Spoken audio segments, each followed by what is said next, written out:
Right, good morning, good evening, good afternoon, or whenever you should happen to find this. This is the 13th episode of the Quote of Arms podcast, where we talk about the tribes that people enjoy, why they enjoy them, what they are, and we get into some of the deeper stories of magic. So I am your host with the most, J-Ro the Unsummoned Skull, and I'm joined today by... Peter, aka MonoWhiteBorder on Twitter. Wonderful to have you, Peter. And we have been frequent collaborators in a number of different programs, such as MJ's Magic in Quarantine, as well as some of the regular streams. Yep. Glad to get on your individual podcast and talk about my favorite tribe. Thank you, and it's wonderful to have you, especially because we were going to record it.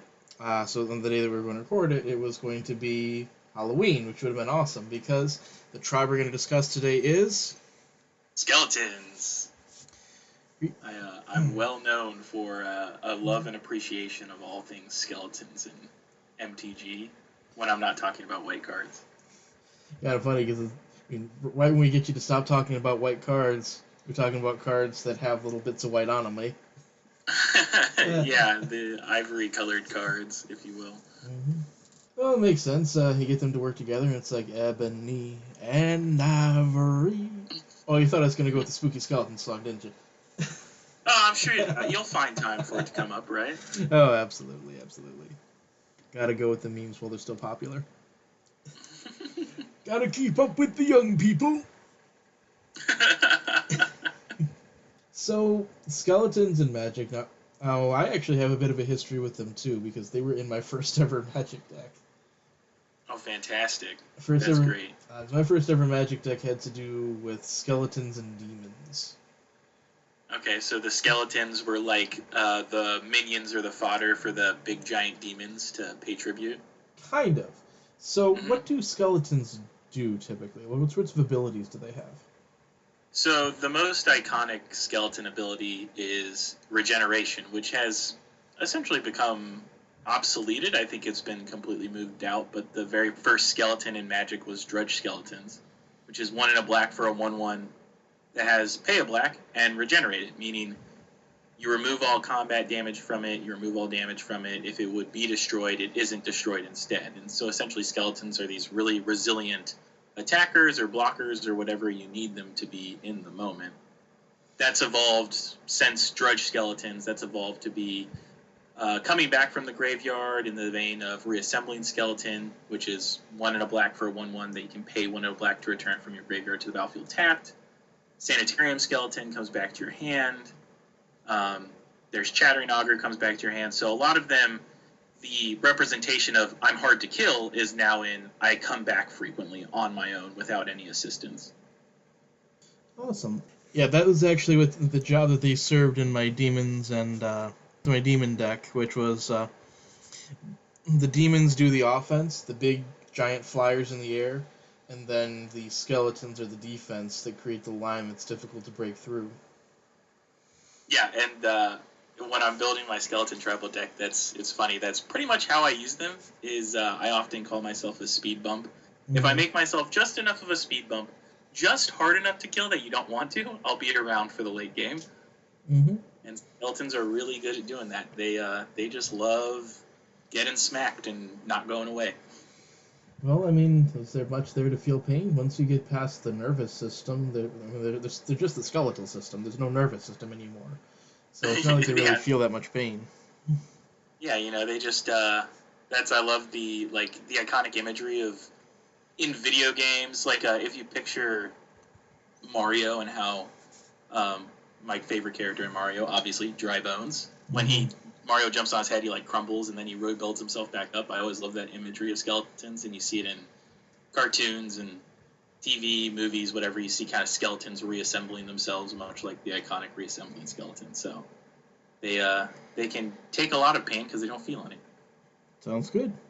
It's really different from me. Most of the pain I feel is emotional. Anyways. Getting dark there.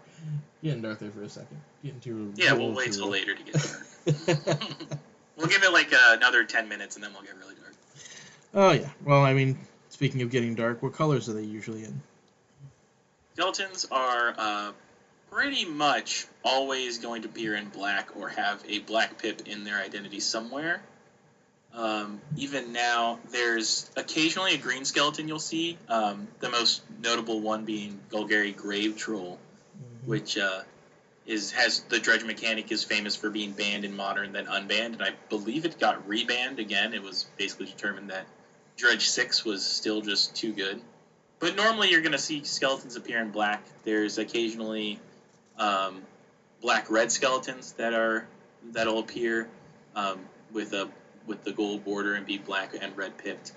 There's one white skeleton. It's a black-white skeleton, Underworld Sentry, but that's it. And then there is two black-blue skeletons in Mortis Strider and Cathari Remnant, both of which I play in my own skeleton tribal deck. But probably, I mean, if you were like to use color pie terminology, you're going to be looking at primary black, secondary green and blue. Actually, probably secondary green and red, and then tertiary blue. And then I guess white can be tertiary too, just for funsies. Yeah, they started making some specific support as well, I think. Yeah. Green recently got Skeletal Swarming, which is an enchantment, and has inspired me to start working on a black-green skeleton deck finally. Nice. And that both pumps all of your skeletons and then also helps generate your skeleton army. That's cool. So yeah, it's cool to see them actually get some support and not just have a bit of flavor to them. Kind of like how I built Dog Tribal, and then they started getting some support to them. Yeah, it's fun. So the reason I built the tribe originally is because they weren't a supported tribe. I'm a real sucker for unsupported tribes. I built tribal nomads a long time ago. That's since been dismantled. It was a little bit too low power. Like, there was literally no table I could find where that deck was feasible. But Skeletons was another one of those projects that's like, this is a completely unsupported tribe, but we get a skeleton every set. Similar to, I feel like recently we've been getting a dog about every set. And so through that, you end up getting enough options that you can kind of pick the best ones and actually have some choice in your deck construction. I don't know if we're quite there with dogs yet, but we're getting closer. And so skeletons, because they're from the very dawn of Magic, you have at least one skeleton a set normally, and you can start to actually have this collection of skeletons in this strategy. But it was really kind of neat. Even though it didn't fit into my blue-black skeleton deck, it was neat to finally see a piece of skeleton technology in Adventures in the Forgotten Realms. And, it's cool. It like feels like a skeleton card still, which is really important to me. It's not just a generic anthem, right? Mm-hmm. Yeah, what I liked about the challenge of building an unsupported tribe in my dog tribal is that they had a little bit of an identity, but I felt like I could give them an identity. Yeah, I totally agree with that. It's like you as the deck builder aren't given a direction. You have to kind of clear your own path using the tools given to you. Yep. So the dog one, what I went with was so different ways to get them out quickly, and also ways to get them to power each other up or power up based on the amount of each other there were. So basically, they attack kind of like wolves would in a pack. Mm-hmm.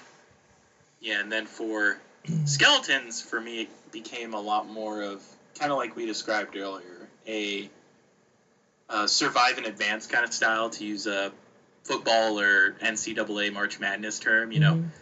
Just survive another turn cycle, get some more cards, get some more creatures, and just keep surviving. And much like skeletons, skeletons are hard to kill, and they just kind of stick around, and that's where you end up in the game. You're just kind of there and sticking around, and eventually everyone's kind of worn themselves out, and you're there with your army of 1/1s and can sometimes steal a game. I don't think I've ever won a game with Skeleton Tribal where I felt like, yeah, I just got out ahead and beat everybody. No, I always feel a little bit like I stole it. Mm-hmm. Well, I do like you saying that you won games, though. That's certainly a good thing to see. I think you've won a couple on stream before. I believe I've won a skeleton game on your stream, actually, and it was that, like, hour-and-a-half slugfest, and the opponent, like, I had a handful of cards, but I couldn't kill the opponent really fast, and they had, like, they were basically down to just drawing one card a turn, and like every card they played was a heater. Like it was, they played that one that like when it deals damage to me, it like blows up a creature. But I had I had one of my flying skeletons out, so I was able to constantly block it. Nice. And it was just like slowly chipping away at it. It's a funny deck to lose to. I don't know if it's fun to lose to because it does take a long time. Mm-hmm. I mean, I think when it comes down to losing to a deck, it's more about losing to a player. And you're always a fun player to lose to. And I have no problem with that. I'm glad to hear that. But that's in part because you're such a fun player to have at the table. Thanks, Jiro. Mm-hmm. And I can say the same about you. Thank you. Thank you. I certainly do some fun things sometimes, though. Yeah, but you do them in a fun way, and that's like you said. It's not how you lose; it's who you lose to. I like that. Yeah, I mean that, and I like to make games about having a story. So the time we lost to the skeleton deck is certainly a bit of a story.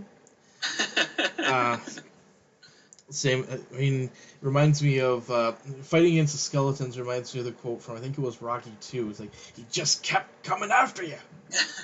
Yeah, that is gotta be part of the mantra of the deck. And it's kind of funny because I actually hand skeleton tribal to a lot of new players when they first start playing because it's pretty simple, but it's a deck that kind of teaches you have agency over your board, right? So you can leave up mana to regenerate your creatures, and a new player has their thing. Okay, here's what regenerate does, and maybe the first time they lose their creature, oh man, that really stunk, and then the next time that a board wipe happens, they regenerate their creature, and then they get to keep their board. And so even though the cards themselves aren't super powerful, they're all extremely simple, and they all kind of do the same thing. And you get to keep doing stuff throughout the entirety of the game, which is one of my philosophies when I play Magic. Like, as long as I'm doing something, I really don't care what it is. And so my goal is to play as much Magic as possible. And so that's why I give it to new players a lot, is it's a simple deck. All the cards are fairly similar. There are some powerful things you can end up doing. There's a coat of arms in the deck, and if no one else is playing a tribal deck, you can make a lot of really big skeletons. And your board is somewhat resilient to the board wipes, which are going to happen in the game, and I feel like so many new players, it's like so crushing. They play out their creatures, and then they just die, and they don't know what they could have done to stop it. Skeletons have it written right on the card, so it's like, I'll just pay one black, and I'll regenerate this skeleton, and I get to keep a creature around, and it mitigates some of that feel bad of playing in a game with a lot of board wipes. Yeah, that's one of the reasons why I like playing with evacuation effects.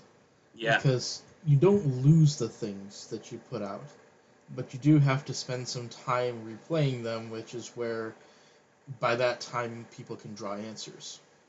So it's not necessarily like Soul Ring's a broken card. It's Soul Ring early in the game, enabling a player to put threats out that are beyond what people can deal with the resources they have. That makes it such a dangerous card. Yeah, it's kind of a tempo lesson, right? It's okay. If other people stumble, what's the result of that? Oh, I lose my velocity, and when you lose velocity, you have to recover it, and recovering your velocity gives other people time to catch up. Yeah, and losing velocity doesn't mean losing the cards, which is, and that's also a pretty important lesson in terms of the feel-bads in games and such. And an important lesson, I think, for veteran players when they're playing with newer players. Not everybody's going to have a skeleton deck like that to be that resilient, but everybody's going to have a deck that's capable of coming back from an evacuation. It's still a setback, but it allows the other players to react a little bit better, and it also allows you to recast the things. In some cases, it can even generate more value for you if you have certain end of the battlefield effects or such. But it allows you to have your board wiped, but not lose the cards that you really wanted to cast. For example, let's say we're playing against, I'm just going to name drop Hoth. So Hoth likes to play with her angels. And when people pick apart that board, it feels kind of like they're picking apart part of her. Yeah. because they're cards that she really, really likes. And so removing them in a way that she can't get them back is kind of hurtful. And not just within the game context, but it kind of feels like the part of her that she put into her deck is not being allowed to express itself.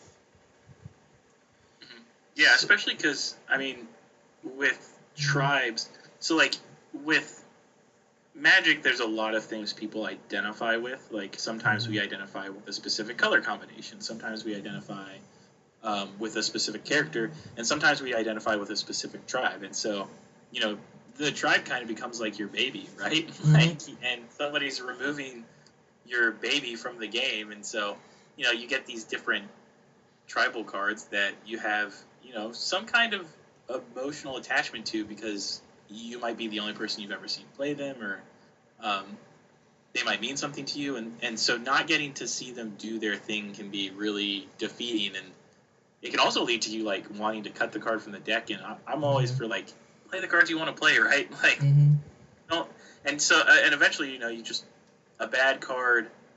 Sometimes it's just a bad card, and if you're playing at a certain level, it's hard to make that card work. Like, not everyone has the luxury of just being able to play Skeleton Archer in their deck, which is a 3 and a black for a 3/3 1 damage to target player. Like, it's not very good, right? But I just like seeing it come down, and I get to go, now you'll face the tragedy of my Skeleton Archer.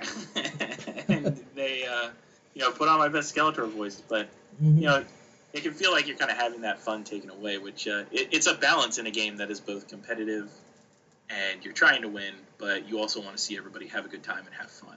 It reminds me a bit of the tribal game where it's one of the games we were trying to do a tribal game, and so we know that everybody's playing the tribes that they want to play. We knew this as part of the Rule Zero meeting. And then the Merfolk player puts out Elish Norn and then copies the Elish Norn with Sakashima. Oh, no. It's like, you know, in an ordinary game, maybe that's okay.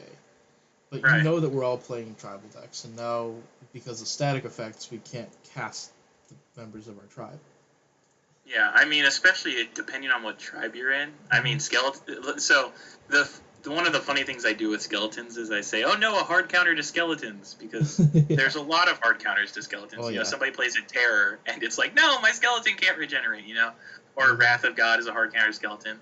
I've joked that Staff of Nin is a hard counter to skeletons, but two Elish Norns, there's not a lot of skeletons that survive an Elish Norn. In fact, maybe if you have enough skeletons out and have the coat of arms. Coat of arms, yeah. Not even Bone Dragon can survive an Elish Norn on his own. Oh yeah, I mean, yeah, there was the frustration. That was the bigger part. Was the frustration of everybody's deck being neutered by static abilities. But there's also this is supposed to be a Merfolk deck, and neither of those two cards are Merfolk. Which that brings up just such a tough point with like when we do tribal decks, right? Of like, so my skeleton tribal deck, literally every card is either a skeleton theme or a pirate theme. Like even down to the board wipes, and you'll appreciate some of these, I hope. I have Ingaruk's Wake, like the wake of a ship that they leave behind. Devastation Tide. Deadly Tempest. So, like, even the board wipes are puns that you might hear at sea, you know? But, you know, we all aren't going to commit that hard to the theme, right? Like, all of my arts either depict a skeleton, they're skeleton theme, they're pirate theme, there's something there. It's like, how much do you commit to a theme when you're building a tribe? Like, are you allowed to play other really good cards that aren't in the tribe or aren't on theme? Like, of course, it's your deck, play the cards you wanted to play, but, you know, in that tribal showdown, it can be really defeating, like you said, to your Merfolk deck just busted out 2 copies of Elish Norn, which is not a Merfolk and doesn't really have anything to do with Merfolk. It's just kind of a good card. And yeah, that can be really defeating sometimes. Oh yeah, that's not to say there's anything necessarily wrong with it. It's just you could say there was a bit of a failure in the Rule Zero to make sure that we understood the power level of what was going on and how we expected tribal decks to play against each other. But it's kind of hard to exactly explain that. To say something like, well, if you're playing a tribal deck, we expect you to win using members of your tribe. But Hmm. I'm not sure if it's something you could really enforce. Yeah, and I mean, it's like, how are you using? Because some people will use a tribe to support some alternative strategy that the tribe kind of likes, Mm-hmm. right? Um, like Elf Ball, a lot of Elf Ball decks win with Craterhoof, right? Mm-hmm. Well, Craterhoof's not an elf, but like the imagery of this, like these elves summoning this giant beast to lead them into battle, is pretty cool and pretty evocative. So, there's some room to play with flavor and good cards, and what you're still using the tribe to win. It's just the win con isn't a specific member of that tribe. So, Yeah, there's certainly that Nausicaa, the Valley of the Wind motif that comes up with that. is that a movie? I don't know. It's a Studio Ghibli movie about Oh, okay, yeah, about the fight between nature and mankind. yeah. Things I need to watch more of is just Studio Ghibli movies in general. Oh yeah, well I'm gonna have a I, lot of random pop culture references. That's just kind of what I do. yeah. If you do wind up watching Grave of the Fireflies, just make sure you got some tissues nearby. Yeah, I've been putting that one off for a while Yep. actually, because I've somebody set a Sufjan Stevens song to Grave of the Fireflies, Oh, and that's not good. yeah, that was pretty brutal to watch. Yep. So, but I do have that on the list of like things to watch. It's pretty high up there. It's just Mm-hmm. gotta be mentally ready. Oh yeah. Block out an evening. I mean, and sometimes when you're feeling that way, it's just good to get that feeling out. Hmm. So I would watch it in a night when you're already not feeling great. As weird as that sounds, like the tendency is to try to like go 180 the other direction, or go 90 degrees the other 90 degrees the other direction. But I prefer to just steer into that and get that out. Kind of like well, I guess it's kind of medieval when they say things like bleed it out, but I mean, Yeah. people who like metal are pretty well adjusted, right?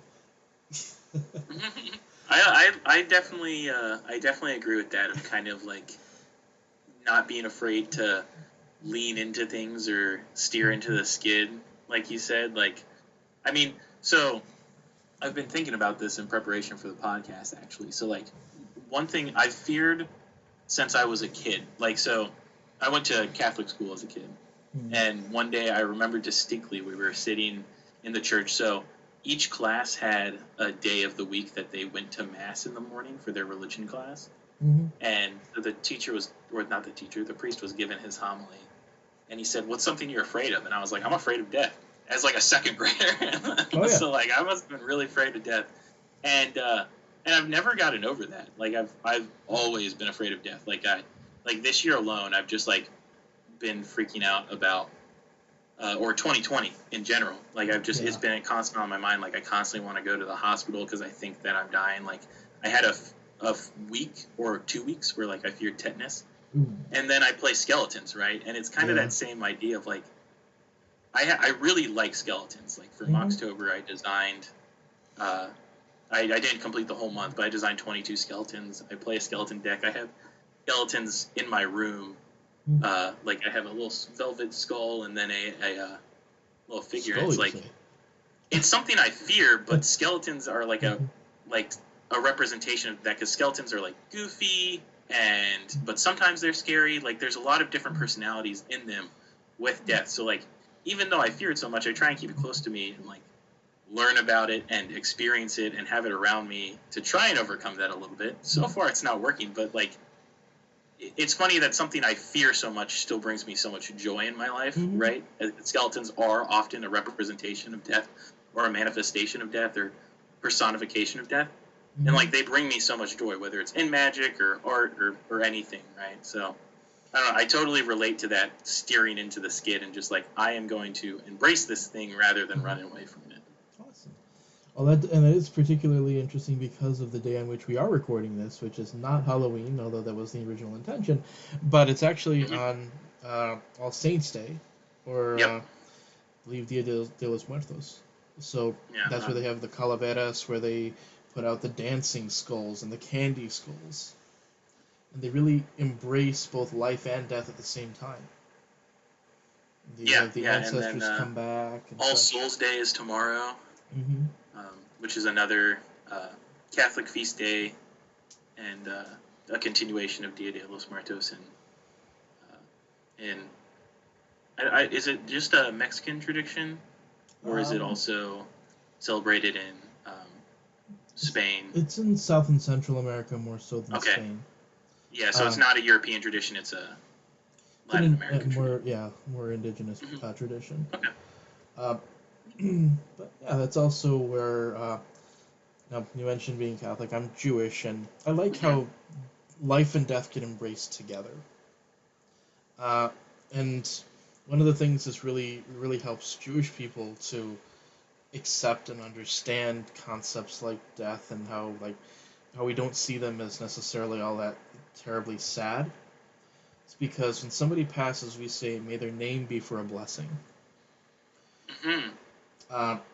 Because so in Christianity, so in Christian naming conventions usually name people after other living people. That's not to say they always do, but you wind up with something like Howard Williams III or something like that. Okay, yeah. So you name them after the father or something like that. Maybe after the father, but it's certainly certainly named after a living relative. Right. And you want them to carry on for that person, I suppose.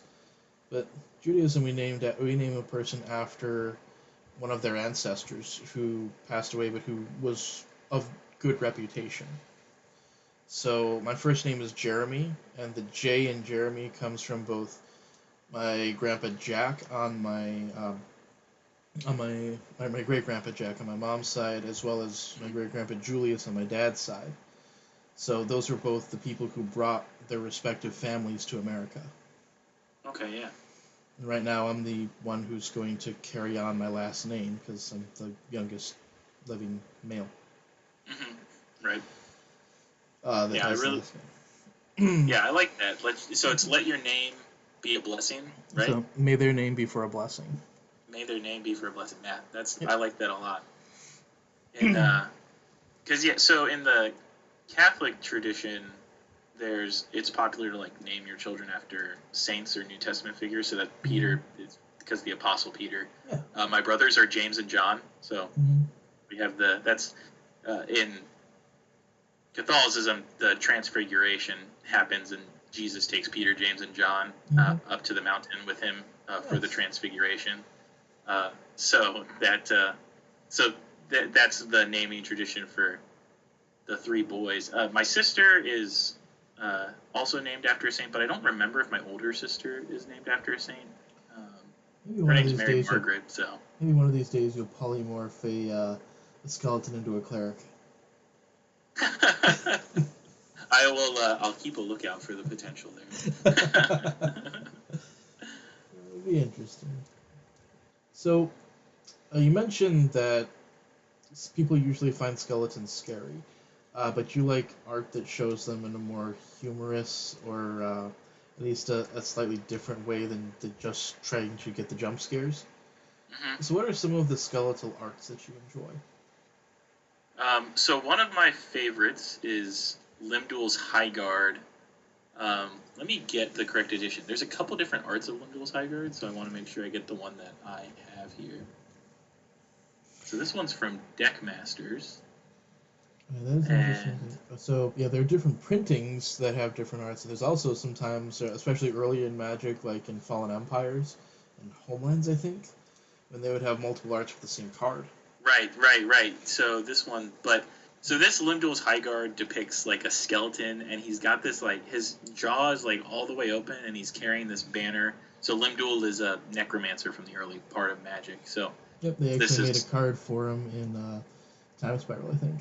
Yeah, exactly.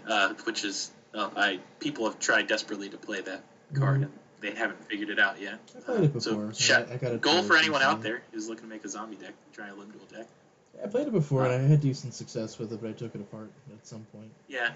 It's a neat card. It's one of those cards, it's 7 mana, so it's intrinsically a very different animal to try and conquer. But Limdul's High Guard has this really goofy looking like skeleton and kind of parade armor.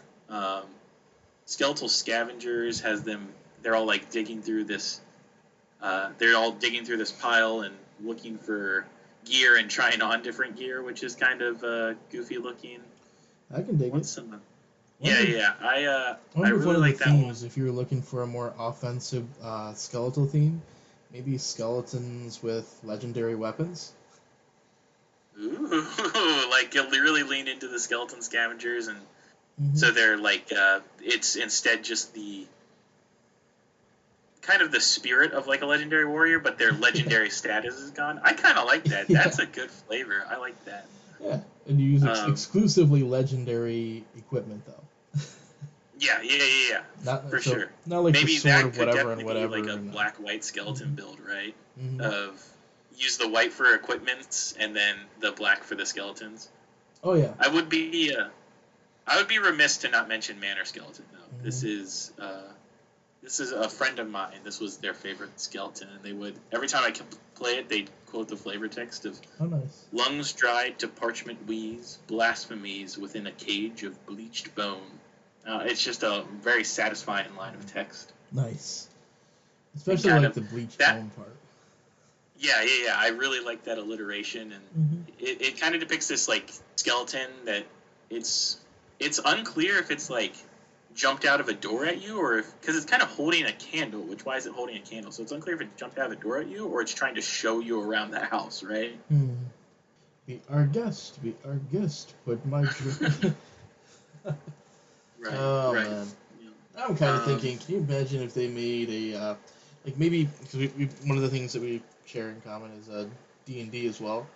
Made like an adventure where you go around and there are zombies. So you go around the house, but there are the house of a famous necromancer, and they have zombies doing each of the roles. Like there's Mrs. Potts as a zombie.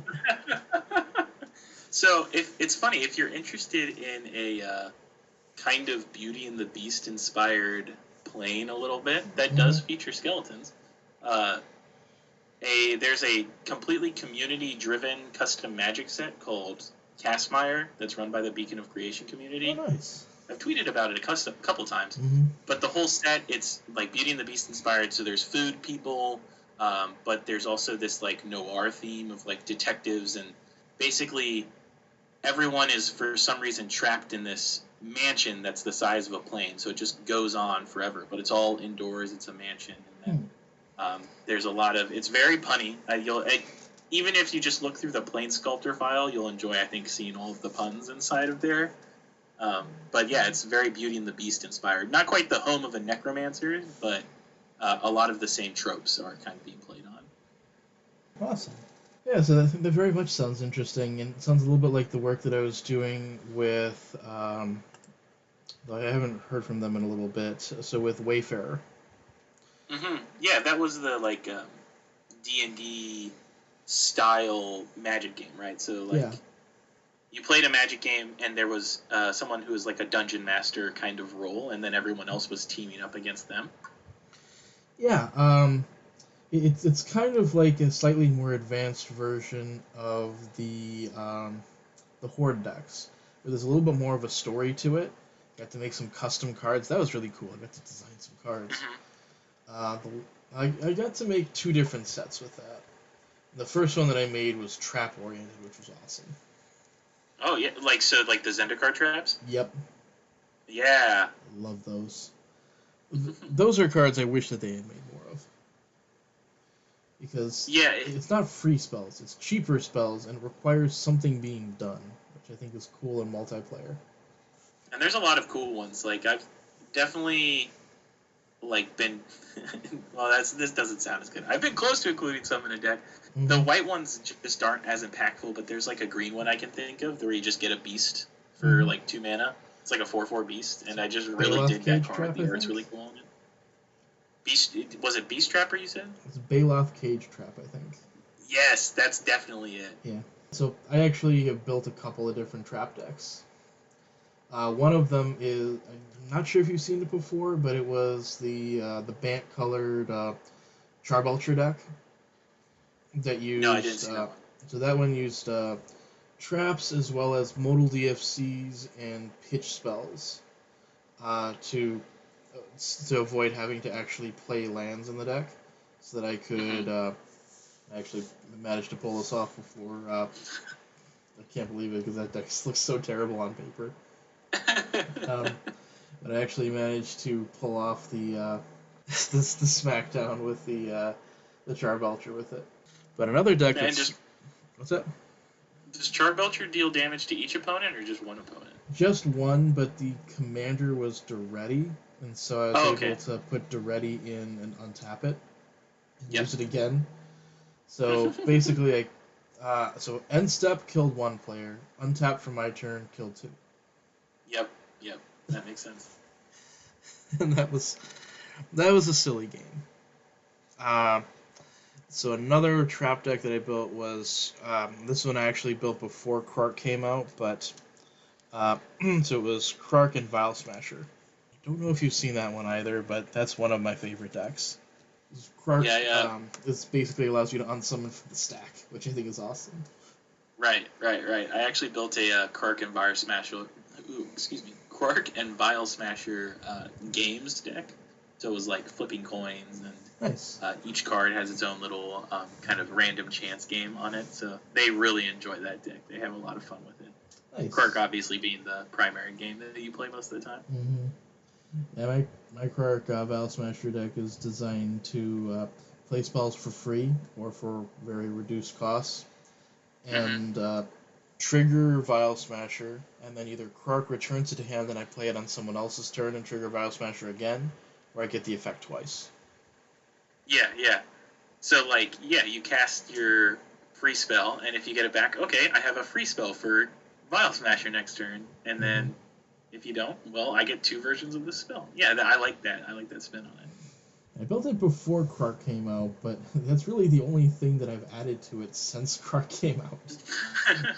I think there have been other cards that I should add to it. I think I might have added Stormkill Artisan. If not, I really should.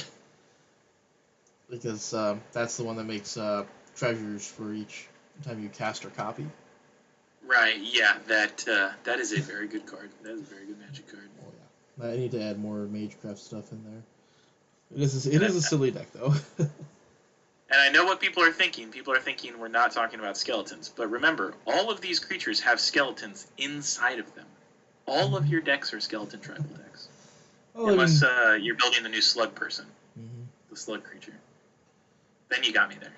Exoskeleton? I'm not sure if they have that. Do slugs have an exoskeleton? I honestly don't know. I know very little about slugs. I just know that Lord Slug was in Dragon Ball Z movie. Slug! I would be remiss if I didn't mention two more Magic arts that are fantastic. Absolutely. If you haven't seen it before. But Dance of the Dead is a reanimate dead, but very skeleton themed. So there's like 3 skeletons and hoods, and that's the one. They are all doing. Yep. All doing striking poses.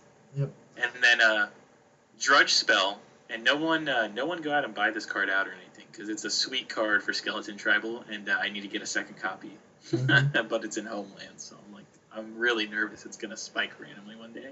But Drudge Spell is this really goofy looking card that has a headless 4-armed skeleton person riding a skeleton horse with a skeleton dog to the left, and to the right is a skeleton pseudo-dragon, which is like a small version of a dragon. It's like a lizard with wings. Nice. And that art is awesome. And that's one of the primary win cons of the deck, actually, is survive and then make a bunch of skeletons with Drudge Spell suddenly. So what does Drudge Spell do? Oh, Drudge Spell. I guess I should read this brick of text. So it's black for an enchantment that has the ability pay a black, remove from the game 2 target creatures in your graveyard to put a skeleton token into play. Treat this token as a 1/1 black creature with black regenerate. If Drudge Spell leaves play, bury all skeleton tokens. So, very high risk card. It's funny. It can be a nombo with Skeletal Swarming, which I am excited to have somebody remove my Drudge Spell and kill all of my Skeletal Swarming tokens. I'm looking forward to that happening one day. Nice. But yeah, it's a very good like surprise token generator, and I pair it with a Desecrated Tomb in my Skeletons deck to also make a bunch of bat tokens at the same time. So just create this army of flying tokens and skeleton tokens. Nice. So, I mean, if we're also looking for more of that transition, the way that you win with skulls is you slug the opponent over and over again, right? yeah. So there we go. So slug tribal would just be skeleton tribal because skeleton slug. Yep. Absolutely. So, are there? So I think that's an example of a non-creature, right? That has a skeleton in the art that you like in there. Yep. Yeah. Both of those are non-creature. They're both enchantments. One's an aura. One's just an ordinary enchantment. Both of Lindul's another enchantment. That one is a you can pay black to draw a card, but every time you take a damage, you have to, or take a damage or lose a life, you have to either sacrifice a creature or discard a card. So it's a greed that doesn't have life loss on it, but with a huge downside of, if somebody deals damage to you, you could lose your entire board because you can't sacrifice Oath of Lindul when you take that damage. So it's I've actually used that card and it's worked out pretty well, but it is a very high risk card. I have had my entire board removed because of an Oath of Lindul. Let's see, and then another favorite I think I should bring up. It actually just got removed from the deck for a new skeleton that came out. What was the new skeleton that came out? Not Chattering Augur. There was a new skeleton that came out, so this finally got the cut. Sorry. This actually remained in the deck. I'm sorry. Just adding some confusion to this train of thought. But another very fun card is Time Bomb. It kind of features this like skeleton that looks like it's in some sort of like carnival game holding a balloon. It's very, very peculiar. It's from what says this from? It's from 5th edition, I think it is.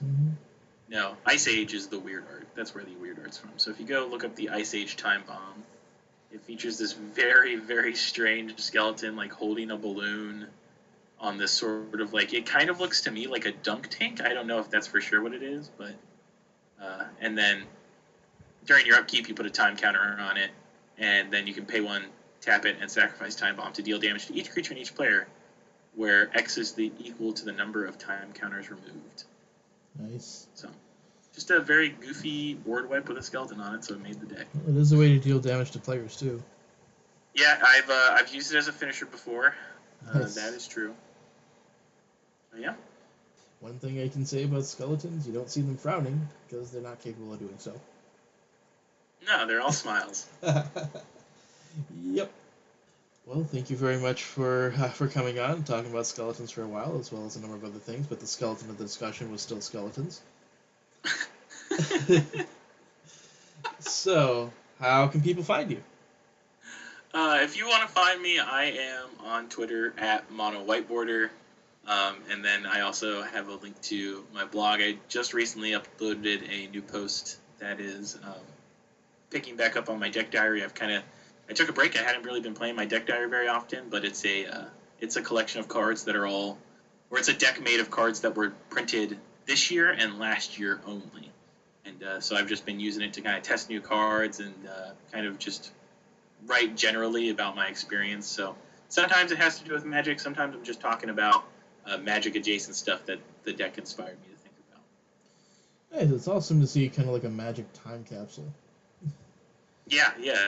That's exactly what it was supposed to be. And it's, some of them are just kind of, short random thoughts. Some of them feel a little bit more thought out. Some of them talk about each individual card swap. Some of them I don't even talk about the cards I added. Yeah, it's kind of a throwback to what Magic was really originally supposed to be, which is kind of like when you're looking through your deck, it's supposed to be like a snapshot of all the different places that you've been. Yep. Before they really introduced the concept of planes as like material cards from like Plane Chase, that's what it was supposed to be. It's just supposed to be you looking back on all the cool different places you've been as some all-powerful planeswalker. And then, some places you forget, and those are replaced by new memories. And I just recently, the way the deck is working is when I add new cards, so like I just added a huge batch of cards from Midnight Hunt, and so my primary focus was taking out cards from the earliest part of the year. So there's no more Theros cards in the deck. So now the deck is updated to everything after or Return to Theros, which I think was Ikoria was the next set after it or something. And then after the next set, when the Crimson Vow releases, I'm going to start trying to replace cards from Ikoria. So it's just going to keep moving forward. All right. Well, I look forward to seeing how it develops. Thank you very much. Yeah. Thanks for having me, Coach. It's been an honor.